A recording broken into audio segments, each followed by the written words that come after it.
news that we just talked about.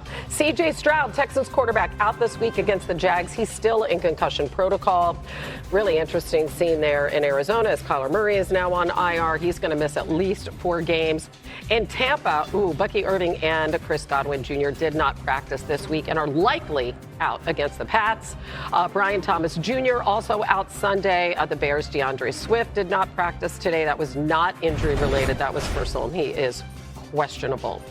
This from Adam Schefter. The Commanders do not expect to place quarterback Jayden Daniels on injured reserve. Per sources, they will reevaluate that elbow injury during the bye week. That coming, of course, after they host the Lions on Sunday. All right, off to another matchup. Chargers, Steelers. That Chargers O-line, they could be in trouble. They are now without Joe Alt and Rashawn Slater. As we know, both those guys gone for the rest of the season. The Chargers ranked 27th or worse this season in pass block, run block, and pressure rate allowed. The Steelers defense currently holds the 3rd best pass rush in the NFL, and boy, did they bounce back. I was thinking all week I should have picked them last week, RC. They looked really good. I was not thinking that. It was a good game for them. They got back to like Steelers football. Yeah, it was a good win. Yeah. I was right when I picked it. Okay. Yeah. All right. They just played better than I thought. Okay. When you picked it. The other team didn't play the way they should have. Exactly. Yeah. There you go. I'm not putting that on me anyway. 6 turnovers. Justin Herbert, how worried should he be this week? I think he should be extremely worried. When you look at the 2 best outing for the Pittsburgh Steelers as a defense, you go back to the New England Patriots, and they were able to create 5 turnovers in that game. We saw the same thing against the Indianapolis Colts. Is when they can pin their ears back, and especially when on the outside with Highsmith and T.J. Watt and Herbig. And we also saw Peyton Wilson take a step forward with this playmaking last week. I'm not sure that Terrell Austin will have as much of a grasp on what he wants to do early downs the way he did against the Indianapolis Colts. But if he can make Justin Herbert hitch in the pocket the way that we saw Daniel Jones last week, it should be a feasting festival for the front line of the Pittsburgh Steelers. And when we see them get after the quarterback, when they can create chaos and create turnovers, that's when we see the best defense. I think that early down plan that he had last week should be the same one this week. You know, when you watch that game over, it was evident that Pittsburgh defensively on early down said we're going to defend the pass. Indy was the most pass-happy offense in the NFL, or certainly one of them. They were aggressive on early downs. So Pittsburgh played like coverage on 1st and 2nd down. Justin Herbert leads the NFL in passes on early downs. So, and he's like top 5 in yards. So we're talking about almost, at least philosophically, identical to what Indy does. Indy wanted to be aggressive throwing the football on early downs.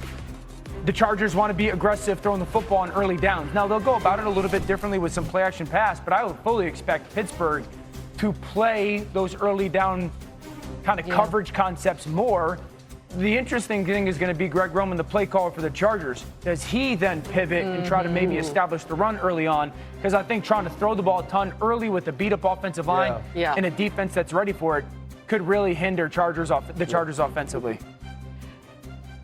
Oh, man, we don't talk before we decide who goes in what order, because my no for the Chargers is Justin Herbert, 1st down, go under center, and then hand the ball off, which is what the Colts should have done, honestly. Watching that game back, I'm not convinced that this Steelers run defense is fixed. I think that they really had an excellent game plan. It took advantage of the Colts' pass aggressiveness.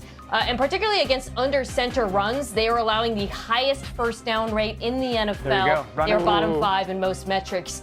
And something I've noticed, you guys, with Kamani Vidal, running back, they've been running under center way more, 70% of the time, with Vidal, which is much higher than before he became their starting back. It was really successful against Minnesota. I think he's a good back, and you know, the worst thing you can do is turn this into a drop-back game behind that offensive line. They have to find a way to run the ball on early downs and do so with success against this front. And I'm sure they know it. I think another big thing for me is Justin Herbert having some willingness to use his legs. Dan mentioned some of those 1st and 2nd down calls. Some of those calls were 2-man, where the underneath coverage would have their back to the quarterback. And Justin Herbert being one of the more, in my opinion, talented runners in this league, if he could be decisive on when to take off from the pocket, there could be some opportunities to gash the Pittsburgh Steelers. All right, I'm really glad you said that because as we look at our picks, only one of us is on the Chargers. Oh, no, Mina's on the Chargers, too. This is right. Why don't Mina. look back there when I got a camera right here? Because the It wasn't camera's in- 40 feet away. My It's bad. hard to Wait. see. So Mina far. was Steelers in my rundown, but now she's Chargers. I Joe love Alt it. would be really Joe disappointed in you. I know. Joe Alt's not playing, and yet you're still picking the I Chargers. did pick the Steelers, but it's fine. You did pick the Steelers. I'm on the Steelers.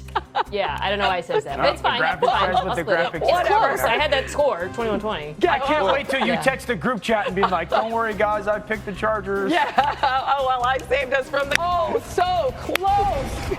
What a game. See? You what you make of it, man. you guys are amazing. Thank God it's a Friday. My copy here says it was a forgettable night, though, for Sean Payton and the Broncos offense. Denver had season worst in points, penalties, yards per play. They didn't even pick up a first down on 9 of 13 drives. Those 9 drives without a first down are the most in a game by any team this season. This kind of sums it up. For both teams, there were more penalties than first downs. Isn't that exciting? Yeah. 11 penalties, 10 first downs. And Bo Nix looked kind of jumpy, Dan. What were you saying there? Offensively, and the quarterback in Denver are not progressing throughout the season. Yeah. And that's the biggest concern. 3 things. Number 1, this offense leads the NFL in penalties. It has been the case from the very first game of the season. It's not getting better. Number 2, the quarterback's feet are an absolute mess. And that would be the thing that I'd be most concerned. Just watch his feet. See how closed off his hips are? They're pointed to the tight end. That's why he misses that throw to the edge. Again, just pay attention to his feet. This time, they're pointing down the middle of the field. Now he has to swing all the way to the sideline. There's a throw that's 2 or 3 yards off. This is the worst one of the night. It's in the red zone. He takes off running right now. Why? Where are we going? And then all of a sudden there's frantic and anxiety attached to his feet. And then the interception. This is almost Caleb Williams last week against the Ravens. They're not even moving. They're standstill to throw a slant route. For the whole season, Bo Nix's feet have been this anxious, frantic, unsettled state. They're not getting better, and that's concerning. And the last thing I'd say is this. I think Denver's fallen to the gun trap.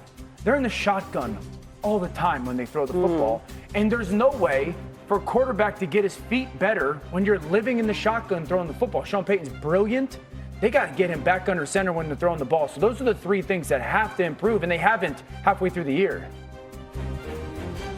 Yeah, I wonder if part of that is that when they've called boots, he has not been super accurate throwing off of them. So maybe there's some wariness of that. But to Dan's point, what they're doing isn't working. I mean, the Raiders sold out to stop the run in this. 12 of J.K. Dobbins' 16 carries were into stacked boxes. And the Broncos simply could not punish them for it at all through the air. I think what concerns me the most, and Dan, you really captured this right there, a lot of Bo Nix's inaccurate throws downfield, and he leads the league in off-target throws over 10 yards, come in clean pockets. I mean, the contrast, right, between the pockets was kind of astounding last night as Denver pass rush